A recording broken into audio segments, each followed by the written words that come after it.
All right, looks like we are officially live. All right, hello everyone. Welcome back to the Funnel Doctor podcast. Hope everyone is doing amazing today. Waiting for our great esteemed guest, Mr. Dr. Geoffrey Mount Varner, who'll be here in a second. Do me a favor, y'all. When y'all come on, please share this out. Put it in someone's DM. Tag some other people that need to be here. I wanted to have this conversation, especially for the entrepreneurs and other folks. We're going to talk about healthy living, other things going on. If you turn on the news now, what do you see? Everything is about COVID, Omicron, what they call it, Marion, whatever they call it, like a lot of different stuff. So I wanted to bring in a real certified doctor, like to talk about this stuff. And I got some questions and just in general, especially from entrepreneurs, healthy living and, from a medical perspective, from a diet perspective, from an exercise perspective, and also other things that he has and other resources that he has as a real medical professional, not some YouTube person that you watch and talking about theory. No, a real medical professional is about to come in and drop some official gems on us. Let me see if I can bring him on. I always hate doing this. Dr. G, try to request. I think I see it now. Let me see. I think I accepted it. There we go. What's going on, brother? Going on, Dr. G, how you doing? My man, Ryan, my favorite funnel doctor. What's going on, brother? I'm doing great. We got the funnel doctor, we got the real doctor in here.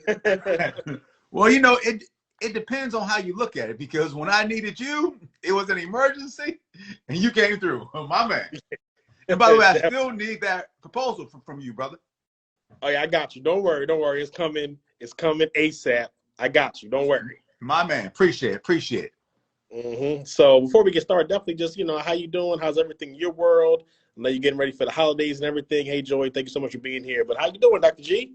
Hey, I'm doing well. You got to get used to the holidays, the kids being home, wife, women tend to like to do stuff during the holidays. And when I say do stuff, they want to help you do stuff you don't normally do. So aren't you traveling soon too? Yeah. Oh yeah. I'm going to Dubai on December the 27th. I've got a speaking engagement there. I've arranged for my daughter to go as well, and then one of her friends' fathers said, "Hey, I'll take my daughters too." So there's like 5 of us going. My wife would have gone, and my son, but my wife has but my son has basketball, so somebody had to stay. So it kind of worked. It will all work out somehow. That's good. And y'all see how he said so calmly, like, "I got a speaking engagement in Dubai," like, like he said that real casually, like it was, somewhere else or something like that. But yeah, definitely, thank you so much for being here. I know your time is very valuable. So before we even get started, for folks that just for some reason don't know who you are or what you do, just give people like background, like who you are. All right, let me fix this. So let me fix this real quick here. Sorry about that. I'm trying to fix. Okay. So yeah, everyone. Hey, I'm Dr. Geoffrey, board certified emergency medicine doc, as well as a split-second decisions expert. I also travel internationally speaking and do trainings. But first of all, I am a father first. And because of my space within COVID, I find myself doing a lot of COVID talks, as well as treating COVID patients. And that forces me to stay on top of the literature. And believe it or not, in the ER, I think that we see things first before the media announces it. Like a few weeks ago, we were saying that Omicron was going to be here. Within the world of emergency medicine, we were like, it's here. Because we were diagnosing more vaccinated people with COVID than we ever had. And that's how Omicron works. It kind of evades immunity and causes people to get infected. But anyways, back to me. And I am one of Ryan's customers. Hopefully I am his favorite customer. He built my first funnel. In fact, Ryan, you built all my funnels, haven't you? Yeah, I think so. My man.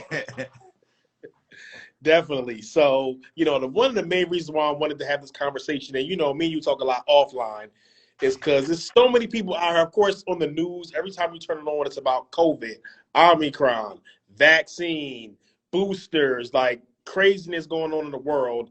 And I wanted a real professional, board certified medical professional to come in and just give us some information, because I feel a lot of people have a different opinion. And listen, I'm gonna tell y'all, this is not a political conversation. I'm not gonna get political. I'm not gonna tell you what to do, what you should do, what you shouldn't do. But I just wanted you to come in as a medical professional, not someone that you watched on YouTube, not someone with theory, not someone, all these other crazy people, someone with a literal medical profession on what is going on out in the real field of this. So that's why I wanted to have this. So before we get into all that, I got some questions that I'm curious on that I don't think I've ever asked you actually. But like, have you always wanted to be a doctor? When kids grow up, like, I want to be a doctor, I want to be a lawyer. Like, was that always you? Did you transition into it? Like, how did you get to be Dr. Geoffrey? Was that you always wanted to, or like you stumbled into it? Oh, wow. He went right into my heart. So the answer to that is no. I was not one of those who grew up. I always wanted to be a doctor. My mom did, but no, it wasn't until my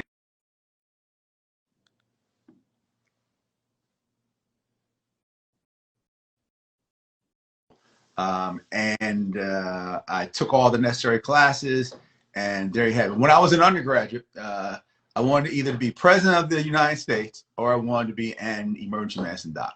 And so president thing hasn't happened. But, Yeah.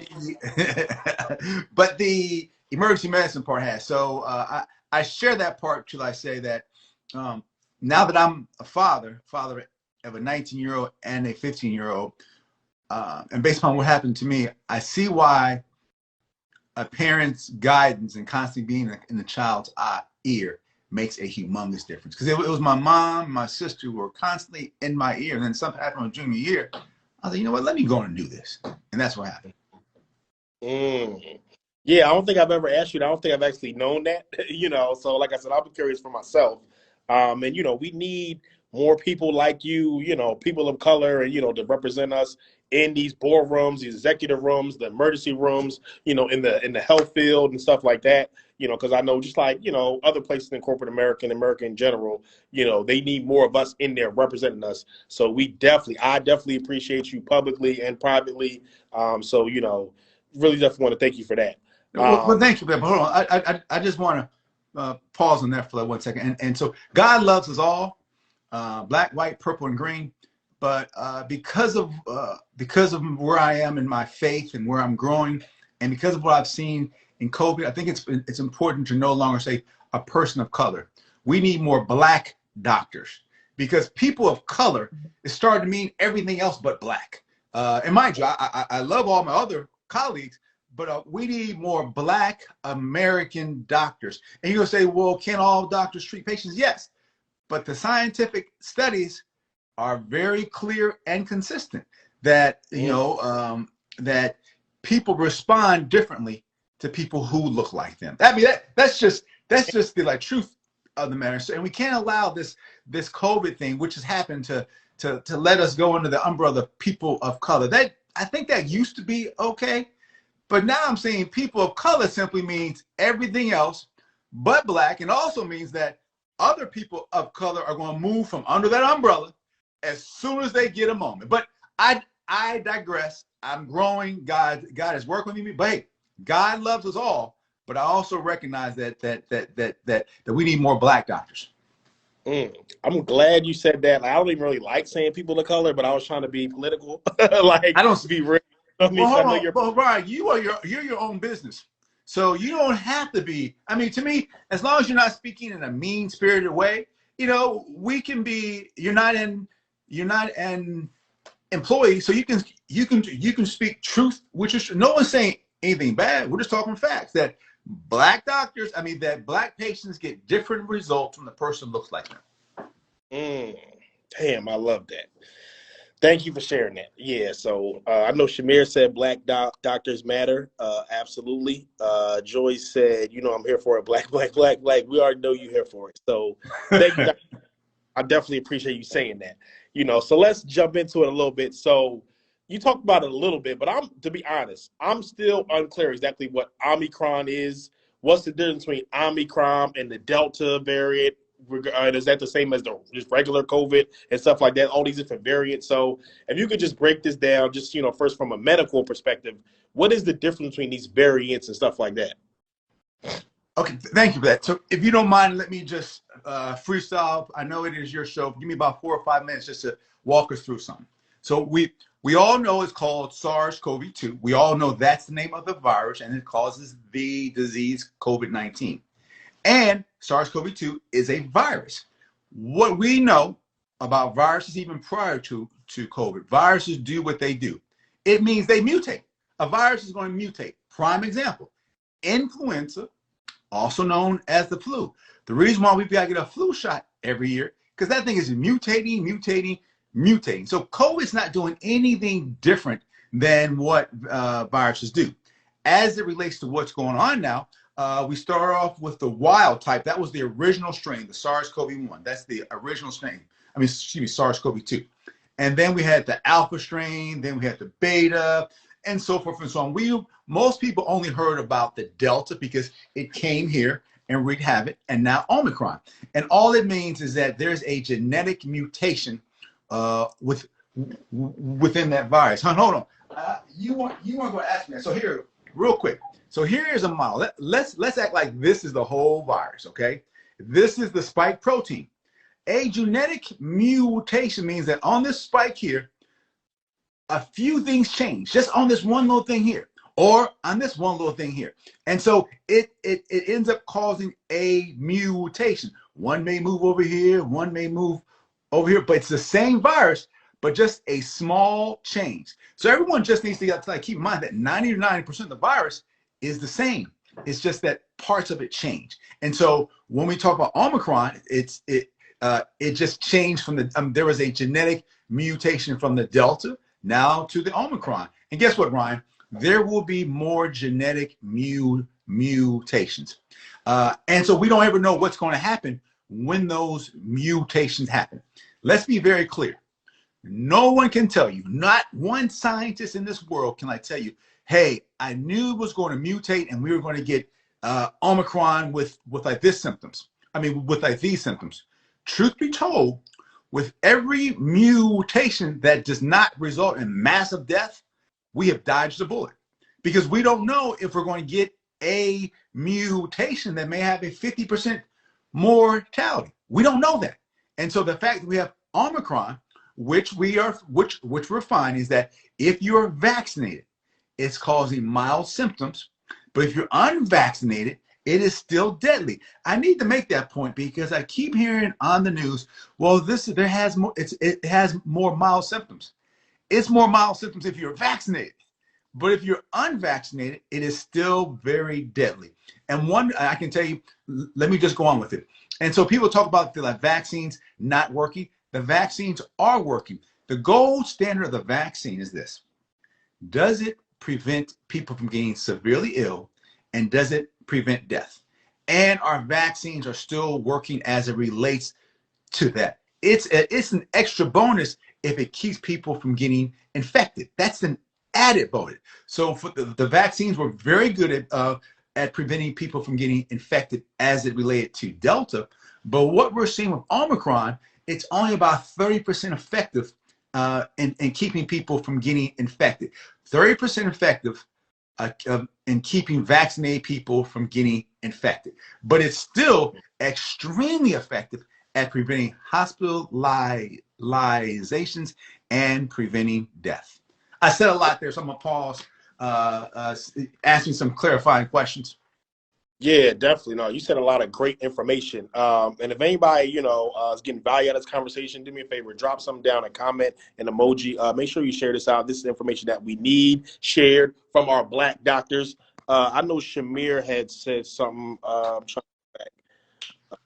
She had a question, I think. She said, does that mean the Delta goes away like they moved away from the original variant? Yes. So what's going to happen is that this new strain is going to overtake Delta. Most of the infections are going to be of Omicron. So there are going to be very few infections that are Delta. It's almost like this is making it too simple, but those people who will get infected will be infected with Omicron, so there's no more for Delta to infect. So yes, Delta will go away. Similar to the wild type, which is the original strain, we don't see any infections lately with the original strain. They've all been Delta, but now it is Omicron. Very good question. All right, another question we got is, can you talk about kids under 1, the symptoms and vaccines for that age? Yeah, I'm sorry. I actually don't have enough information in terms of vaccines because they're not getting vaccinated yet. But as it relates to the symptoms overall, and this is key, and this is where people can look like rock stars at work tomorrow, and this will help save their families. Well, under 12. Under 12. Say it again now. So like the kids under 12, like my son actually just got vaccinated. He's 6. So like, can you talk about the kids under 12, the symptoms of symptoms and vaccines for that age? Like, what are your thoughts on it, I guess, if you have enough information on Oh, it? yeah. Oh, I do have on that. I do. The studies are clear and consistent. Kids do extremely well when vaccinated. The vaccines are extremely safe. In fact, I would even say that they're, while the adult vaccines are 100% safe, when it comes to kids, the FDA, the CDC, they are extremely sensitive. And so they're even more safe. They had robust protocols as relates to symptoms. And this is when it gets tricky for the kids and for the adults. The Omicron symptoms have kind of changed, meaning that the top symptoms for the Omicron, believe it or not, are a runny nose, like cold-like symptoms, body aches, feeling very, very tired, and a headache. So if you're someone who usually doesn't have headaches and all of a sudden you have a headache, those are the most common symptoms. And the reason why it's important to recognize that, because if you have those symptoms, I'm not saying that you have COVID, but it may be time for you to go get tested. Okay, somebody's gonna say, well, what are you gonna do? Two things happen. If you have COVID, then you know to isolate so that you don't go and give it to other people. But this part's key. If you have COVID and you catch it early enough and you qualify for monoclonal antibodies, monoclonal antibodies have been shown to be 85% effective at preventing death as well as having a favorable outcome. Now, their monoclonal antibodies are only available for kids over 12 or for people over 12. But to get them, you've got to, for like kids, you've got to have a BMI of greater than 25. For kids, you have a BMI greater than 25. That's a body mass index. But knowing the symptoms, it gives you a lot of information because you know when to get tested. And truth be told, Ryan, if somebody comes in your house, or they're about to come in your house and they're sniffing and coughing, you can't tell whether or not it's COVID, whether or not it's the flu, whether or not it's just a general cold. So, it's very important for us to know those symptoms. Okay, great. I see some other questions, and we'll get to them in a second. But I do have other questions, just stuff that's been coming up a lot. So, like, what do you say to the folks, that like the vaccine, like, don't get the vaccine? You know what I mean? And I know you don't necessarily tell people what to do per se. You know what I mean? You tell people, your thoughts based on your medical profession and stuff like that, and stuff that you've literally seen, not watching something on YouTube or whatever, watching a video from someone that don't know. But literally, I know those people out there like, don't get the vaccine. It's all a scam. It messes with your DNA. It makes women sterile. Like, I know you see so much stuff, and a lot of people, and I would never, ever, ever disrespect people in the conscience, but I do see some people over there, and that part that like say all these things, and it's just like a lot of craziness, like going on. So what's your thoughts on that? What would you say to people that are like rejecting the vaccine, anti-vaccine, or like whatever? Because I know a lot of that stuff is out there too. People who have that opinion, I would say it's a position of privilege.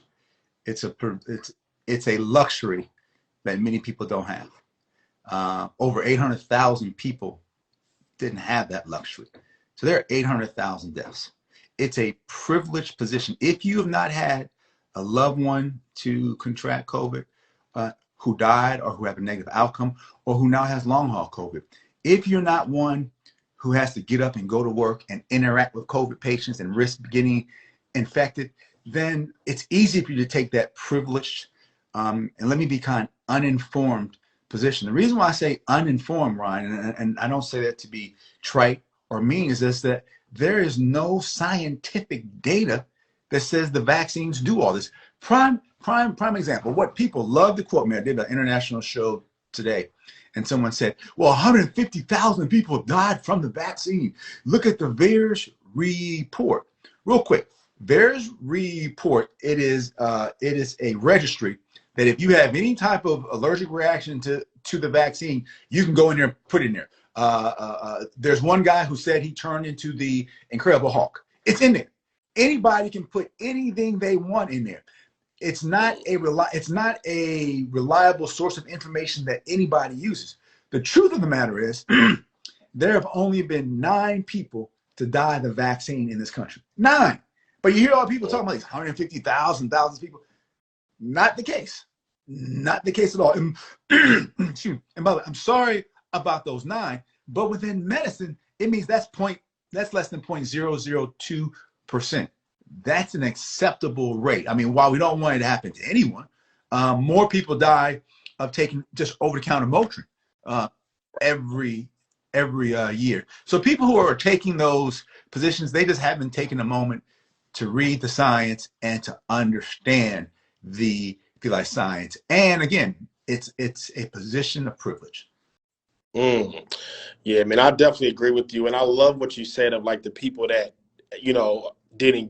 fortunately didn't get COVID or didn't have any family members lose their life to COVID or like whatever the case may be. And this is something like personally I experienced, like my aunt, my closest aunt, I got a lot of aunts, a lot of family, but my closest, when it happened, she contracted COVID April 2020, and she was in a hospital for 3 months.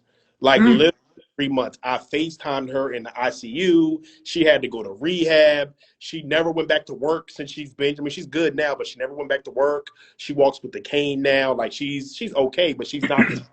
But I literally seen firsthand what COVID did. She was on a ventilator. She had to have a trach, to help her and everything like that. We literally didn't know if she was going to make it. So like COVID is nothing to play with. So I'm glad that you said that. But let me get this. Yeah, go ahead. I just want to highlight people, whoever you choose to listen to, make sure that they that they are who they say they are. You have a reason to listen to them, whether or not they're taking care of COVID patients, whether or not they are licensed or they publish papers. But otherwise, you can get on the internet and all of a sudden you've got some internet famous people talking about COVID. And when you look them up, some of them didn't even graduate from high school. And not that that's a problem, but it makes me say, well, wait a minute. Where's all this scientific information coming from? I just highly encourage people. And one source that I would recommend, it's one of the many that I use, is the Johns Hopkins COVID site. I don't say that because I used to work there, but I have found that to be a reliable and accurate site. So go to the Johns Hopkins COVID site. They have very good information. All right, good. All right, so some other questions we had. I think I guess kind of touched that already, but someone said, what do you say to like non-believers? I think we basically already said that. Tamaya said, I tested positive yesterday. My kids are negative, and that's exactly how I feel when you talked about the symptoms. Somebody said, is there anything about vaccines triggering cancers that come out or get worse? That's a great question. I've not directly looked into that, but I have not heard that or come across that in my literature. Now, I'm just wondering, is the question coming, is it coming from the fact that if you have cancer and you're being treated and you are vaccinated, the vaccines may not work? Here's why. Because often when you are being treated for like cancer, you are immunocompromised. You don't have as many antibodies anyways. Your system is functioning well below optimal. And so when you're vaccinated, you don't get that robust immune response. Hence, that's why it's so important for us to get vaccinated, because we have to protect the least of us. And the least of us is, there are a lot of people who you come across every day and you just don't know it, who are immunocompromised and they're not able to get vaccinated. And so if everyone around them is vaccinated, it helps protect them. Because again, we have to take care of the least among us. Thank you for sharing that. Or as they said, is it true that Pfizer didn't want to release info unless it was every 50 years? I don't know anything about that. I don't know what that means. Yeah, me neither. All right. Any concerns of the J&J vaccine? Yeah, I think that's a good question because, when it first came out, I guess about there was an issue with the J&J and stuff like that. Like honestly, I was like, I ain't taking that. So, what's your thoughts like on that? I know since then, I think it's that issue is not out there anymore. But what's your thoughts on that? So this is going to be interesting. So obviously, I got vaccinated early, and I was vaccinated with Pfizer. For my booster, I went out and sought out Johnson and Johnson. I wanted Wow. Johnson and Johnson just because of the 8 to 12 complications that I had heard about from a mathematical point of view. Those were not enough. But by being vaccinated with the messenger RNA and then with the Johnson Johnson, which is a different technology, the studies were like very clear. People got a more robust, a more diverse portfolio, more robust immune response, which is why I purposely sought that out. Now, I believe the reason a person's answering that is because last Thursday the CDC came out and said, "Hey, we don't recommend Johnson and Johnson as your first choice." Now, it didn't mean that Johnson Johnson was not any good. What it was really saying, if you really break it down, this is Dr. Geoffrey's interpretation of what I read. They didn't recommend getting Johnson Johnson as your first shot and Johnson Johnson as your second shot and stopping. They were saying that if you got Johnson Johnson for one and you mixed it with like something else, then you're good. But they were not recommending saying go Johnson Johnson and then Johnson Johnson.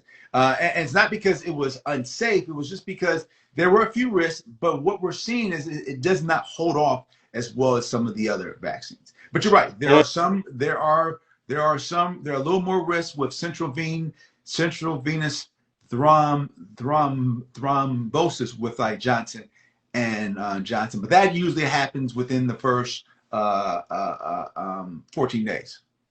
I'm glad you're sharing this information. So y'all getting information from a real medical professional, not someone like you said that potentially didn't graduate from high school or like whatever, but somebody just not necessarily in the medical field. It is interesting how many people have so many opinions and stuff like that are not in the medical field. So it's very interesting to me. But I want to shift just a little bit. And I know you're very busy, so I won't take too much more of your time. And I didn't want to just necessarily to be just about COVID like the whole time.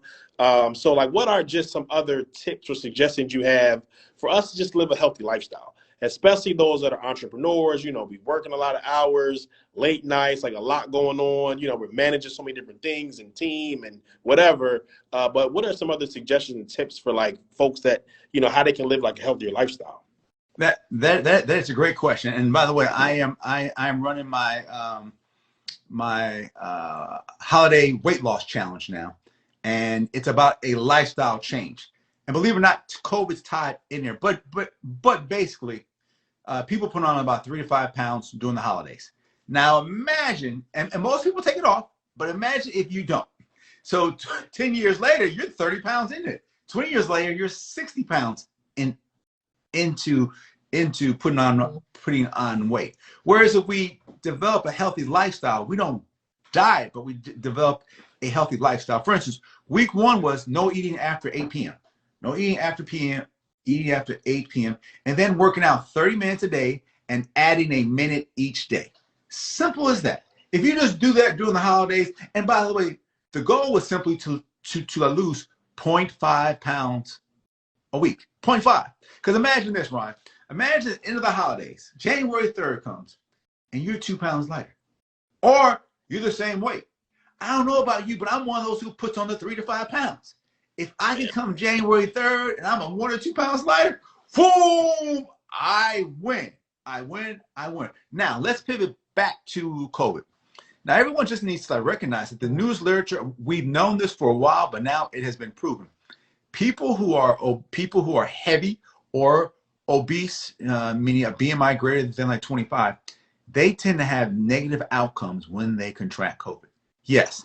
So the higher your body fat, the more likely you are to have a negative outcome. They even went into the science. COVID goes into the fat cells, and the fat cells cause inflammation next to it. COVID lingers there longer, which is why we are starting to see, well, maybe the reason why some people have long haul COVID and like others don't, it could be the amount of adipose tissue. I say all that, everyone, because I'm someone who has weight challenges myself. I say all that to say the more weight you lose, the less of a risk it is if and when you contract COVID, because we're going to be in this COVID spot for a moment. But back to your original question, having a regular daily exercise program is key. That is key.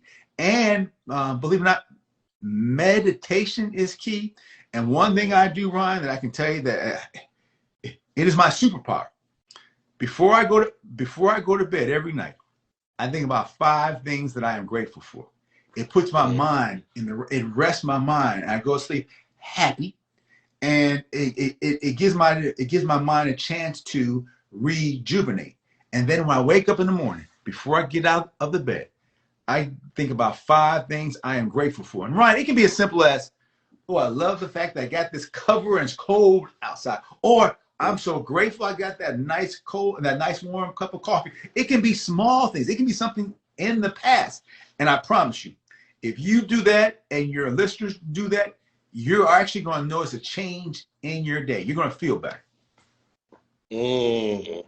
Yeah, Bobby says the practice of gratitude is game changing. Yes, my man. Great. All right. Have you heard about vitamin K for Black people? Any thoughts? I have not heard about vitamin K for Black people. Can they ask more? What they mean? I know that when you're taking vitamin D, if you take it with like vitamin K, that helps absorb the vitamin D. Okay. Yeah, if you can clarify that, and then he can answer it better. I also want you to talk a little bit about split-second decisions, and all the great work you're doing with that, and how we as business professionals, entrepreneurs, or people in general can make better split-second decisions, and you have a whole brand about that as well. Can you just speak about that a little bit? Yeah, sure. And that brand has actually blown up. I'm gonna make it real simple, because the whole goal is for us to improve our lives, and we are all the product of our decisions. That's the bottom line. But only the successful people admit to it.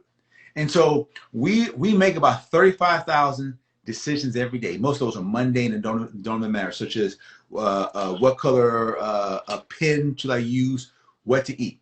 Don't even matter. They're mundane. But about 1% to 2% of those are life-changing and life-altering.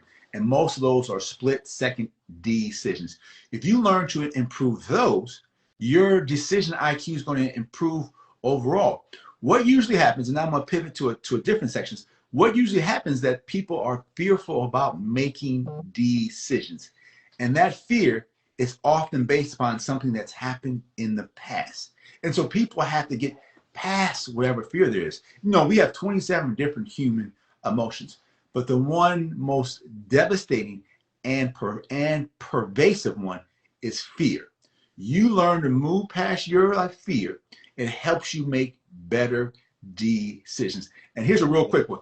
It seems easy, but whatever's happened to you in the past, no matter how bad it is, and by the way, I am sorry about it, it's over.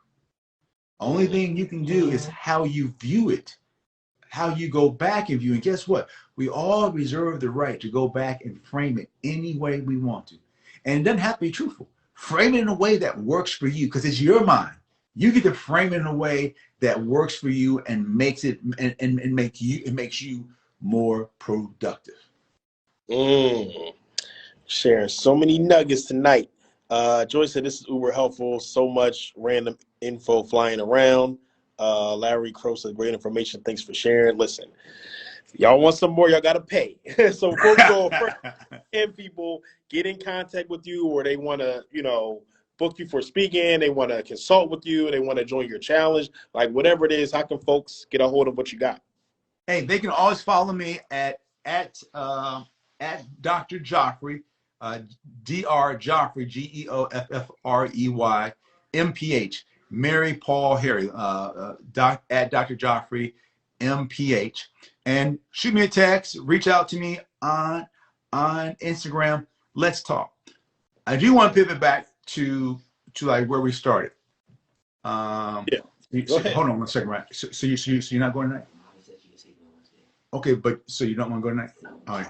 Thank you very much. So you have 15-year-olds. They think they can just come in and talk to you anytime they want to. He was sitting there with me for a few minutes, and I finally had to. What was I going to say? Oh, I just want to pivot back. So I would tell people, don't be fooled by this race thing. I mean, look, God loves us. God loves us all. But one thing I've noticed, and my paper on this is going to be coming out. Now, follow me on this. When we want to give a message to any community, we put people who look like them in front of them. When you want to talk to older people, you put older people on TV. You want to talk to Hispanics to get out to vote, you put Hispanics out. But for some reason, and we all know that COVID is killing more Black folks than anybody else, it still is. But have you noticed the number of Black female doctors on TV has almost stopped? It's a rare sighting to see them. I don't think it is purposeful, but that's what's going on. So I would highly encourage people, find yourself a Black professional or at least a doctor who you know cares about you. And let's define care. They view you as if you are one of their family members. And I do think that more than Black doctors can do that. But I'm more inclined. And the other reason why I brought up that whole media thing is that we don't see Black doctors on TV. It means our kids don't see Black doctors on like television. And television, it mentors us in very small ways. And so because my daughter, she's 19 years old, she's the one who hit me today. I don't see any Black doctors on TV. I started watching. I was like, I don't see any Black females anymore. And so the people of color who are on there, God bless them, love them. But it's okay to have some Black doctors on there as well. Hell yeah, I definitely agree.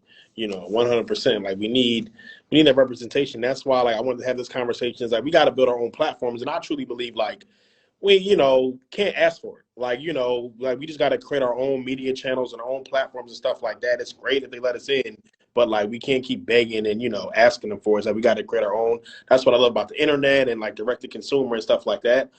We can build our own platforms. So some of my last questions is I don't know how much of this you can share, but I know you got some new stuff coming out, what you were talking about the other day. So I don't know if you can talk about it, if you want to talk about it, but I know you got some new stuff about to drop. I don't know what you can say though. I can. So I will say I have a vitamin line. It's called Shield Vitamin Line. It's about shielding yourself, protecting yourself. And obviously anyone who has followed me, one of the vitamins is vitamin D, it's zinc. Vitamin D, by the way, has been shown has been shown to be very helpful for people who have COVID. For instance, one study showed that 77% of the people in this one study were vitamin D deficient. Real quick. So yes, I have a vitamin line coming out, but it all started from doing these COVID talks, reading about vitamins. I'm gonna tell you about vitamin D, just real quick. If you are a person of color, if you have any pigment in your skin, or if you're older of any color, it's very likely that you're vitamin D deficient. Here's why. Most of our vitamin D comes from the sun. But because of the pigment in our skin, we're less efficient at converting sunlight to vitamin D.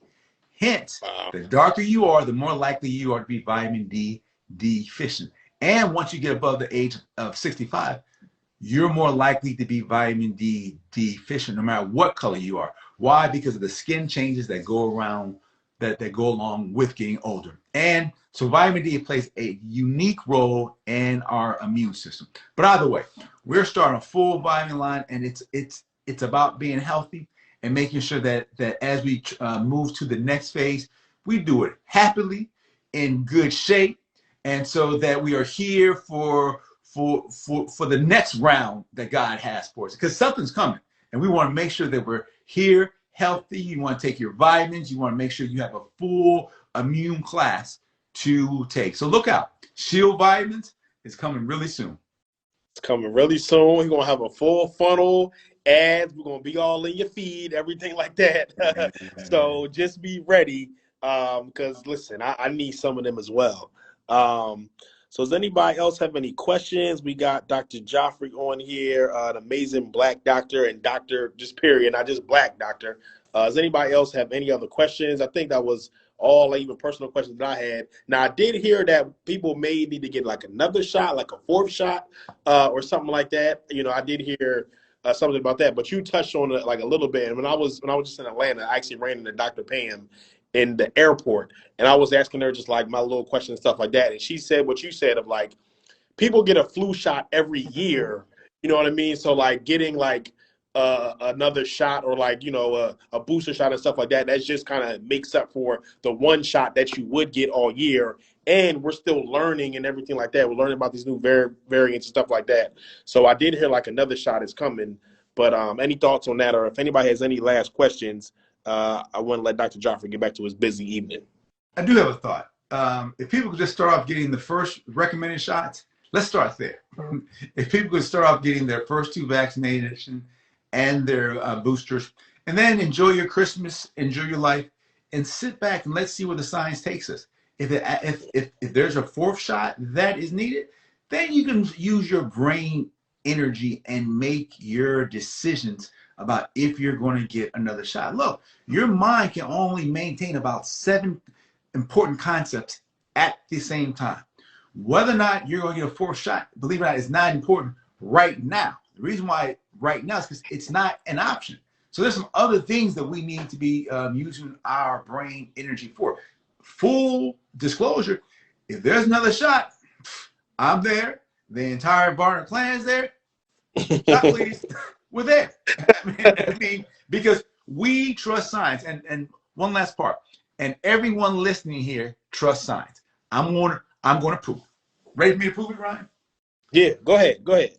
If anyone on this call right now, if they go out and they get in an accident and they have to be taken to someone's ER, everything they're going to do to you in the ER, that's science. That's science. The IVs, the IV fluids, all the medication, all that science. So you trust science. Let's keep it real. You trust science. So don't all of a sudden stop trusting science. Continue to trust science. And so because the whole goal is to make sure that you're here and that you're here healthy. And the one thing we didn't touch on is that people who are deciding not to get vaccinated, they run the risk, even if you survive, you run the risk of developing long-haul COVID. Long-haul COVID simply means that you've had COVID, your body's cleared of it, but after about 12 weeks, you still have symptoms.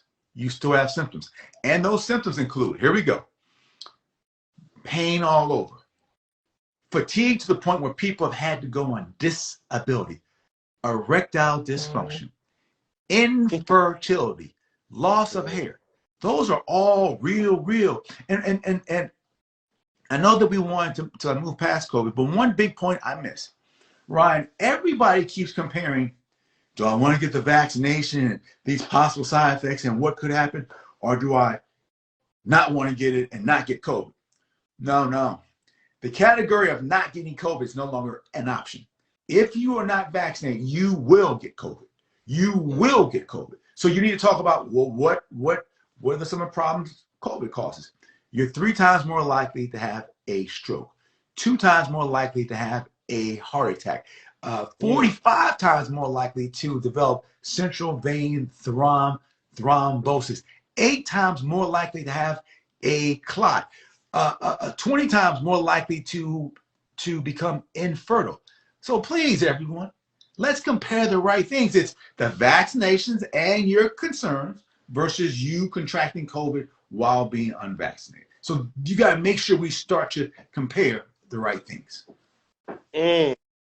That's facts. I know people in the chat saying facts, and I love how you said that. And what you said at first, which I always think of too, when people that saying, oh, don't get the vaccine, it's a scam and stuff like that. Okay, if you something wrong with you when you got to go to emergency or the hospital, are you not going to go? Like, I bet every single person that's saying, I'm not telling nobody what to do. You make your own decision, vaccine, not whatever. Like, this ain't a political conversation. But those that will say, oh, don't get the vaccine, I'm not going to get it, the government's a scam. Okay, if you really have a serious health issue, all y'all going to the ER. Keep it 1,000 on here. Every single person ER. So like, oh well, does the American health system not matter then? Like that makes no sense. So All I know right. it's What a about couple this of one? What about people who are saying they don't want to wear masks? The mask don't work. Okay, I dare you to go get an operation and tell the surgeon not to wear a mask. oh damn, that's You heavy. know, real talk. You know, people come up with all these theories, but yet when it comes to put into action. And one last point, one thing I've noticed, Ryan, is that everybody who I see in the ER who is unvaccinated, they all of a sudden want to get vaccinated. Every single one of them. Right. Every Yeah, I single believe one that. of them. You know, so and it makes your heart go out to them, but you're like, you didn't have to get here. But in fairness, some people they just have access to poor information. Mm-hmm. Now, it's a question that I did want to get to because Lock and Key said, Dr. G, write a book on decision making. I need to learn it. He already has a book on that. You have a split second decisions book, right? Yeah, it's called Train Your Mind for Split Second Decisions. It is a bestseller. Again, Train Your Mind for Split Second Decisions. And I'll just give you one more tip. One thing that happens to leaders is they make a decision and they don't get the outcome they want, and they become gun shy. They're like, oh, I made the wrong thing. Well, slow down. Nobody's God. No one's going to be right all the time. You know, so recognize you made the best decision at that point. It just didn't give you the outcome you want. Now, here's what you need to do. Be prepared for the next decision. Each decision gets you ready for the next decision. So if you're wrong, don't go in your corner crying, oh, I'm not sure. Make the next decision. Simple as that. Mm-hmm. Yep. Lasha says, or they want to be vaccinated because not fully approved, but want monoclonal antibodies. So what she say? Oh, that is so true. Look, so people don't want to get vaccinated because it's under emergency use, so forth and so on. But then they come in, so they're not vaccinated and they're sick, and now they want monoclonal antibodies, which work. But Ryan, they're under emergency use as well. Also, when you're vaccinated, it's one shot, you're out. When you get monoclonal antibodies, they put an IV in your arm, and they infuse this emergency use substance for a full hour into your arm. Like, wait a minute. If you didn't want to get vaccinated, and now you want monoclonal antibodies, and every single one of my patients, can I get monoclonal antibodies? You know, because now I've got to at least offer it to them. And every single time they take it, just so happened in the ER, while I offer it to you, you got to come back into a different place the next day. We don't give them in the ER. Man, I love that, man. Thank you so much again for just sharing all this great information. Someone gets on and they disagree or whatever. All I'm going to say is, have you treated more COVID patients than Dr. Geoffrey? That's all I'm going to ask. Have you seen more in the ER more? Have you treated more patients? Have you actually seen it? Or are you just a conspiracy theorist? And listen, this is no judgment either way. If you choose to not get vaccinated, that's fine. If you choose to, or booster or not, like, listen, that's your personal decision. You know, I don't have no ill will either way, you know, but I did want to bring someone who really has, you know, the medical background and the professional experience to actually speak to it. I'm not going to give opinions on vaccine because I don't know. You know, so I wanted to bring someone who does and also share a lot of great information about just healthy living as an entrepreneur. So I definitely thank you, Dr. G. Any last words? Anybody got any last questions? Feel free to drop them down. But I really appreciate you having this conversation because I know your time is valuable. You really are out here literally saving lives, not just saying saving lives, really saving lives. You know, so your time is valuable because you got so much more work to do. Yeah, I'll say this. I recommend you get vaccinated. And by the way, if you disagree with anything I said, don't instant message me. you just disagree. No need to instant message me. No need to send me search out my LinkedIn and send me some hate messages. No need to do that. You just disagree, and it's fine. But everybody else, get vaccinated. All right, so we're gonna leave it at that, Dr. G. I really appreciate it. You know, I'll be sending you what I need to send you by tonight. Definitely, so we can, you know, talk about other stuff that we got to do. But anybody who watched on replay, type replay, let us know you watched it. Other than that, everyone have a great evening. And thank you for having me, Ryan. Yeah, of course. All right, brother. Talk to you soon. Bye.